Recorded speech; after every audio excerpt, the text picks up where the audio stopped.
It all started with a creek, a quiet little stream that ran through the back of my property for as long as anyone could remember. When I moved in 5 years ago, I built a small, legal retaining pond using county-approved plans. It wasn't big, just a modest water feature that helped irrigate my garden and attract wildlife. Everything was fine, until Karen, the HOA president, found out. One afternoon, she showed up at my gate, clipboard in hand, scowl firmly in place. "This pond," she said, pointing dramatically, "isn't aesthetically consistent with the neighborhood."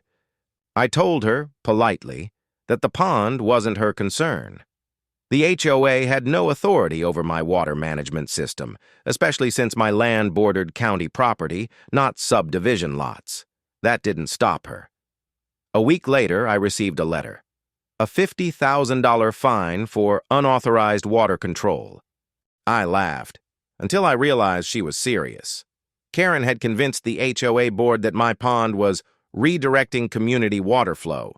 I appealed, of course, but she blocked my request, citing environmental concerns. The irony, my pond prevented flooding in 3 of the lower neighborhood lots. Then came the final straw, a certified notice threatening legal action if I didn't cease water manipulation. So, I decided to comply, to the letter. With the help of a few friends, I dismantled the retaining structure one weekend. I opened the dam and let the water return to its natural path. Within 48 hours, the runoff from recent rainstorms began flowing downhill, straight into the HOA's manicured common area.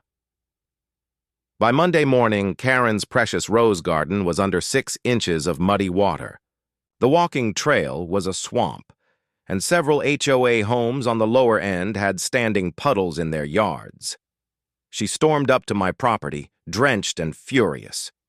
"You did this?" she screamed. "No," I said calmly. "Nature did. You told me to stop controlling the water, remember? 2 weeks later, county inspectors came out and sided with me.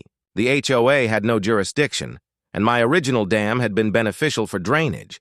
In fact, their interference was partially blamed for the flooding. Karen had to face the board's wrath after that. I rebuilt the pond, this time with full county, endorsement, and a sign that read, "Controlled by nature and common sense."